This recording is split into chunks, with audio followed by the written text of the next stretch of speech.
Hey, good afternoon, everybody, and welcome to Fundraising BIDness Talk, episode 60. That's 60. I a few weeks ago I didn't even bring it up, but I've done more episodes than years I've been alive, so that's a good thing. Anyhow, but just a few weeks ago. So welcome to Fundraising BIDness Talk. My name is Patrick Cyber. I'm the lead auctioneer and owner of an event production company in Beaverton, Oregon, named gEvents. As they could be great, they could be grand, they could be glorious, they could be golf, they could be all sorts of things. Anyhow, my good friend Blake McKinney helped me name the company years ago, and I've always kind of liked it, gEvents. So anyhow, glad you could join us today on this wonderful spring day here as we get close to wrapping up the month of May, which means we're also wrapping up the spring fundraising auction season. In fact, here at gEvents, we did our last auction. I think it was number 17 or 18, maybe it was 19 last night since February. And we had a very successful event, another fun fundraiser. We did this one from the home studio on StreamYard, and did a wonderful presentation supporting Beaverton Community Band, which is a really unique group here in Beaverton, right here where we're based. And they had a really nice program, first year doing an event, and showcase some performances, and the good work that they're doing in the community was a lot of fun. And so as we get started today, I want to visit, as the season is coming to an end, I'd like to spend some time talking about, I narrowed it down to 5 things that I noticed from the spring season that I think are things that we should definitely be incorporating as we move forward, or at least be aware of as we move forward. So I'm just going to dive right in. I do want to encourage you, if you're tuning in, please be sure to say hello in the chat and tell us where you're coming in from. We'd like to say hello back. And as always, feel free to ask any questions at any time, even if it's off topic. I don't care. Really, I do this every week just to be a resource to our clients and to those in the fundraising auction world, and let them get an unbiased opinion from someone who's just doing this a lot. And take it for what it's worth. They're my opinions. So here we go. Let's talk about 5 things that I am very aware of as we have finished this spring season. And number 1 is designing your event to fit your audience and your goals. And I went back and forth as I wrote that banner because I couldn't make up my mind if I wanted to say to fit your goals or your audience first, right? And I think they're really equal.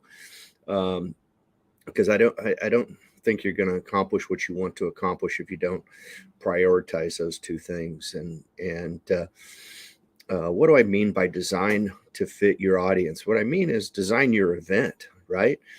We have a lot more flexibility. We have a lot more opportunity and a lot more options than we've ever had in designing events, whether we go in person 100%, whether we do online auctions, whether we do virtual, whether we do any type of live streaming from our in-person event.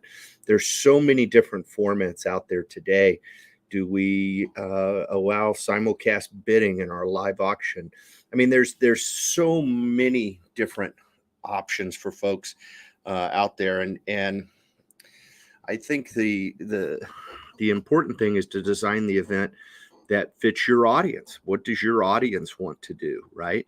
And I'm gonna caution you to not listen to a vocal portion of your organization. I'm not convinced it's the minority. I'm not convinced it's the majority, but I'm going to say they tend to be vocal. That we definitely need to get back together. That will raise more money if we're back together.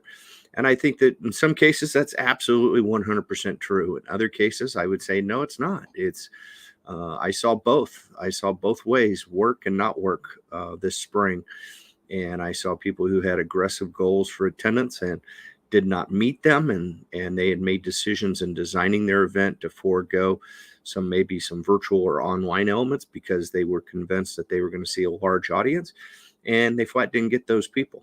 And then at the same time, there's other organizations who chose to go in person and wanted to live stream, yet they chose to do their event on a Saturday. And when you live stream on a Saturday, I'm fairly convinced that you do not get the return on investment that you would if we were streaming on a weeknight. So let's make sure that we do that. But first and foremost, in designing your event, is identify your goals. What are your goals? Are our goals purely fundraising tied? Are they? Is it all about a bottom line dollar that we're trying to achieve from this event, or are there other goals that we have associated with the event? Are we trying to build some brand awareness? Are we trying to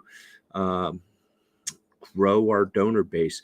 What are those goals? And write them down, put them in front of you, and then design an event. And as you design that event, go back to each one of those goals and ask yourself, is this helping us accomplish that goal? Because I see too many times folks are putting together events that that don't really match their goals or their audience. Quite honestly, I'm like, well, this is a really cool idea, but this doesn't fit your audience, right? So make sure when you design that event that you've kept your goals in mind and that it will fit your audience, okay? And then the second thing I'm going to encourage you to do is be inclusive of your entire community with your fundraising event. And what do I mean by that? Well, what I mean by that is that I think before, when we were 100% in person prior to COVID, that we catered and designed our event to really cater to that group of people that we were going to have in the room. In other words, we chose a venue. We only had 200 chairs. We only had 300 chairs. We all know that, if it was a couples formatted event, evening function, weekend evening function, that really we could take that total number of attendees and almost divide it in half to identify the number of, quote, wallets in the room. So if we had a room that held 250 people, we really had 125 to 150 bidders in the room. And we designed our event to really focus on that group. And so, we maybe our starting points were higher. Maybe we didn't offer certain things because we didn't feel like this audience would want them in their auction, or would want them in their silent auction, or want them, wouldn't motivate them in the paddle raise, whatever it was, right? And as we move past COVID now, I think one of the things that we really learned is that there's a lot more people who want to support our causes than just the people who show up in that ballroom. And we need to give them a vehicle to do that. We need to provide them with some elements in our fundraising events now that virtually everybody who has a passion for our cause can participate in, whether that is raffles, whether that is taking our donation windows and making them more flexible. Even our paddle raises, maybe our paddle raises are not, end at $250. Maybe they end at $100. Maybe they end at $50. Whatever fits your audience, right? As I said in the first point, but we need to be more inclusive. Give folks an opportunity to support your cause, regardless of whether they are going to buy a ticket or buy a table and show up on Saturday night. I think there's so many ways that people can support our causes, and we've got to give them options, right? And I think as we move back into in person, we're seeing a lot more, consolidation and a lot more congestion on these events. And I say that because I can see what happens in my calendar. I'm already booked up on Saturdays, I think, of all of March and April and most of May. I might have 1 or 2 dates available in May.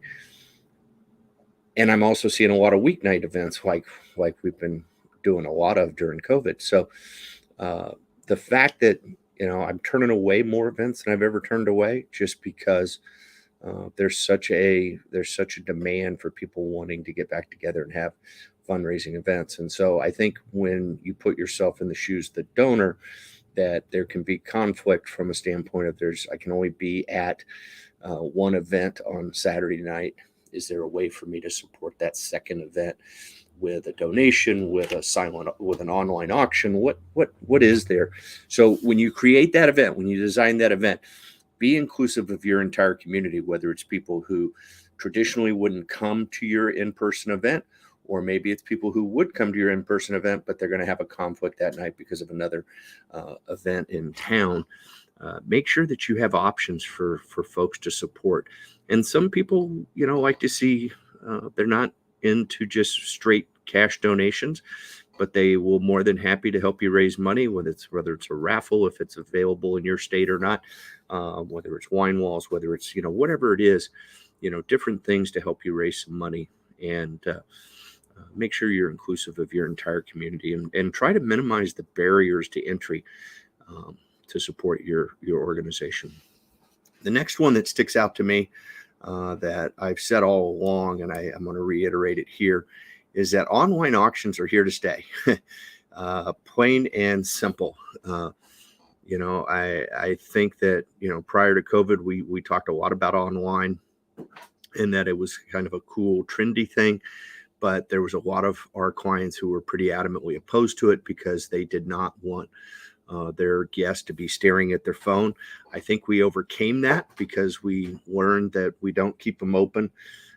We keep those online auctions open for a longer period of time, for a week, let's say. We utilize tools like proxy bidding and anti-sniping software or bid extension windows that there's not a demand for people to really be staring at their phone if they're at an in-person event. And what I found was, one thing that I really liked about it is that online auctions replace the silent and even some of our live auction. Okay. And I think most people in the audience are thinking to themselves, I can see how the online auction replaces the silent, but now, Patrick, you're saying it replaces even some of the live auction. And I say, yes, absolutely. And it's going to be here in a few minutes. I'm going to bring up to it. But I think that we definitely have to be aware of the fact that people who are coming back together really are looking to spend that social time. And so the nights of a 25, 40, or as our buddy Lance Walker, fellow auctioneer back in Tennessee, who teaches the Benefit Auction Summit or Benefit Auction Specialist training, talks about doing Catholic schools in Tennessee, and he'll have 40 or 50, even as high as 70 live auction packages.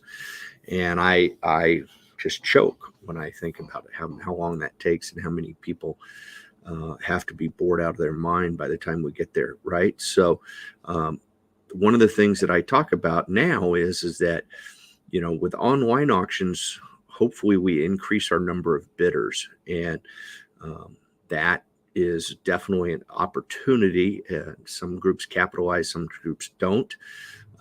But most of the groups that I'm working with, I definitely see they're capitalizing on it, and it's increasing the number of bidders. And so it used to be, the question was, will this package raise more money in the live auction versus the silent auction? And I would present that a lot of times, if I'm standing up there and I'm pushing the sale, that, most likely we're going to raise more than if somebody's writing on a paper bid sheet. Now it's not so much that comparison as much as people had a week to bid on this. They had a week to do their research. They had a week to talk it over with their spouse or, spousal equivalent about, do we want to take this vacation? Do we want to spend this money? Things of that nature. And so I find that you can take some of those live auction packages that were maybe marginal in the past, that you just knew, okay, it's going to raise a few more $100 if I put it in the live auction. I would say today you don't necessarily have to think that, right? Because we can market those online auction components. And so I think we can drive very, very good pricing even in our online auction. So I really look to shorten the live auction because of the online auction, and really focus it in. And so that leads me to my next point, and this is one that I'm very excited about. I think it's positive, but I also think it's important for our planners and folks to understand is that I'm seeing the most success that we have is when we limit the fundraising portion of the program at an in-person event to 1 hour. And that's kind of a goal. That's not a hard, fast, line in the sand kind of parameters. That's not curbs on the side of a road. Just general premise is that, roughly an hour. Okay. And what I mean by that doesn't mean that you can't have a program that lasts 2 hours. Okay. I'm not a huge fan of that, but the fundraising components. Okay. So the live auction and the paddle raise, those elements, those are the fundraising portion of the program. Could be maybe some gamification, maybe a heads or tails, or some type of raffle, or some, something along those lines. But try to keep that within an hour of your agenda. And so what does that hour look like? Well, for me, an hour is pretty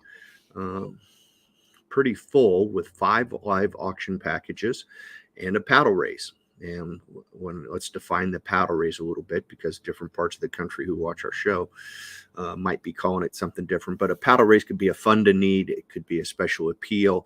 It could be, it's the portion of the program where folks are making cash donations for a specific reason, or could be even general operating expenses for an organization, whatever it is.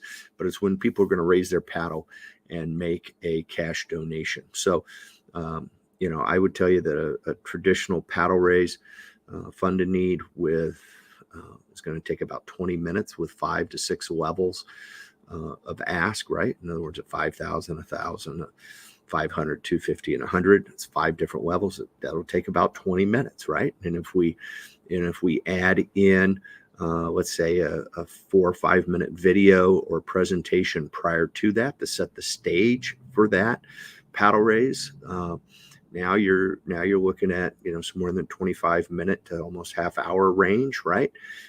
If we're going to add a last hero standing component to that, which we have a tremendous amount of success about, and I should probably just dedicate a show to that last hero standing concept, because it does ridiculously well. We just did one here a couple of weeks, maybe last week or the week before, and it raised probably close to 25% of the total paddle raise at the lowest level. So that tells you it works, right? So, but anyhow, if we add that last hero standing, you're probably looking at another 5-7 minutes. So you're somewhere around 30-35 minutes. And then your live auction packages, it's going to take about 3 minutes to sell each package. You're going to need 5 on the front and 5 on the back to explain them.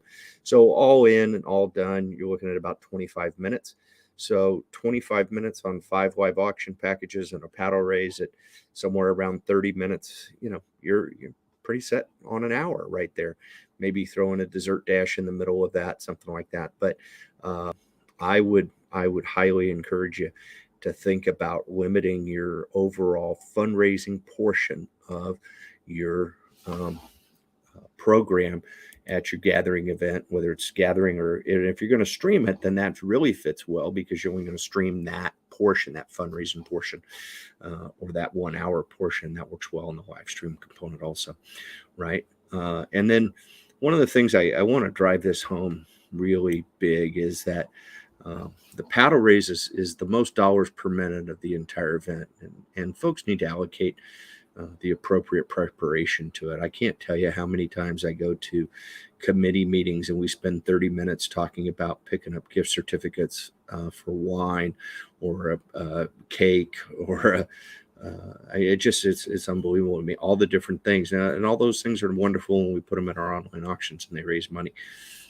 If we spent the amount of time that we focus on online, these ancillary things, picking the linen colors, picking the theme, and we allocated that to focusing on the paddle raise and what the ask was going to be for, and how we were going to position that ask, and how we were going to tell the stories, and how we were going to cultivate those donors to be generous during that portion of the event. And that comes with some preparation, that you don't just spring the idea and ask somebody for $10,000 at your event. You have to prep that person. And so I'm gonna encourage you really highly to definitely start allocating the appropriate time to preparation for your paddle raise in your fundraising event. And I think it will return on the investment will be exponential based on the time that you allocate to it. Because I see way too many times that the paddle race is almost an afterthought because it doesn't have the elements that you think you're going to take your time, right? Chasing down items for your auction and things of that nature. So definitely reconsider as you start your planning for the fall events and next spring. Think about really allocating time at every committee meeting, at every time you talk about the fundraising event, that you talk about what are we going to do to raise more money in our paddle raise, because that's where you're going to see the biggest return on investment. And then the other thing I'm going to share with you that I noticed this year, and I heard from a lot of my clients throughout the spring, was we just have fewer volunteers available. We don't have the big group of volunteers that we once had. And I don't know if it's a result of COVID. I don't know what it is. I think our society is evolving, changing, and people are selfish with their time today and more conscientious and aware. I don't find at all levels, I hear nonprofits talking about a shortage of volunteers, whether it's to further their mission and do the work that they do to make our communities a better place to live and work, or it's help at a fundraising event, or it's whatever it is. It just seems like there's fewer volunteers available. And so as you think about that in your planning moving forward, think about automating your key elements, right? Whether it's your procurement and making sure that people can give to your organization 24/7.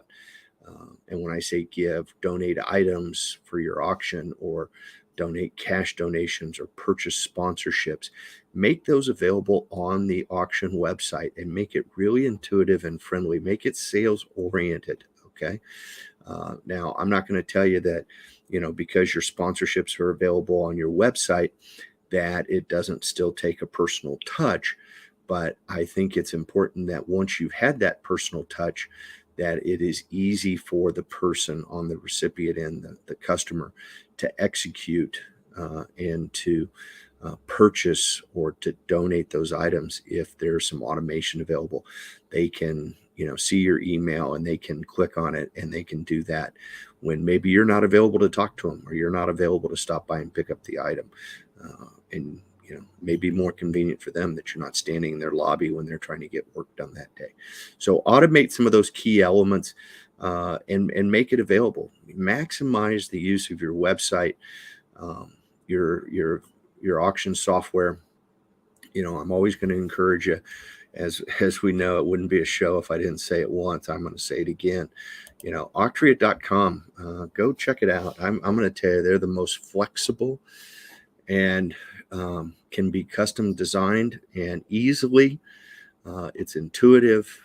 It's an incredibly strong, value-driven platform that delivers on so many levels. It's just ridiculous to me. But Octria.com, check it out and see what you can do. But I would encourage you, with fewer volunteers, right? Automate some key elements. Also, focus on the elements that need that personal touch, right? Take 5 minutes and pick which color the linens are. They match the school, they match the theme. Okay, move on to the next thing. Who do we need to call that has, have we pulled the donor list from a year ago of people who supported our paddle raise and gave? Let's put all those people on one list. Let's sort it by the last 5 years. Let's sort it by the amount that they've given. And then let's start at the top with our number one donor, and let's reach out to them via phone or in person and say, hey, you have been such a loyal supporter of our organization. Our event's coming up. Wanted to see if you're going to be able to attend, if you'd be able to continue to support. What would we need to do to make sure that happens? that phone call is going to equate into so much more goodwill and eventually dollars to your organization than the color of the linens or the theme or the signature cocktail or the menu choice or who is sitting with who. Okay. Let's focus on what makes you the money. And it's not to say that those other things aren't important. I'm just going to say prioritize and focus. With limited resources today, with fewer volunteers available, focus on the elements that need your personal touch. And I'm pretty positive you will be successful. So, hey, folks, it's always a pleasure to visit with you. We're here every Wednesday. If you've got any questions, drop them in the comment box. Be happy to answer them right away, or drop me a line. You can actually go to gEventsllc.com, and on there is a inquiry or contact us box. You can also use the Calendly app and schedule a free consultation. Love to visit with you about your event. Just go to gEventsllc.com, pick a time, and it'll send you a Zoom wherever you may be, anywhere in the world. And we'll be happy to chat with you and do that. Appreciate you joining us. We're here every Wednesday. Fundraising BIDness Talk is live Wednesdays at noon Pacific Standard Time. And we'd love to have you join us. If you'd like to watch one of the last episodes, one of the 59 previous episodes from today, go to fundraisingbidnesstalk.com. They're all listed there. You can check them out and give us some feedback. Let us know. Let us know if there's any topics you'd like us to cover in the future or questions that you might have. We'd love to help you out. And appreciate you tuning in. Hope you have a terrific, terrific Wednesday.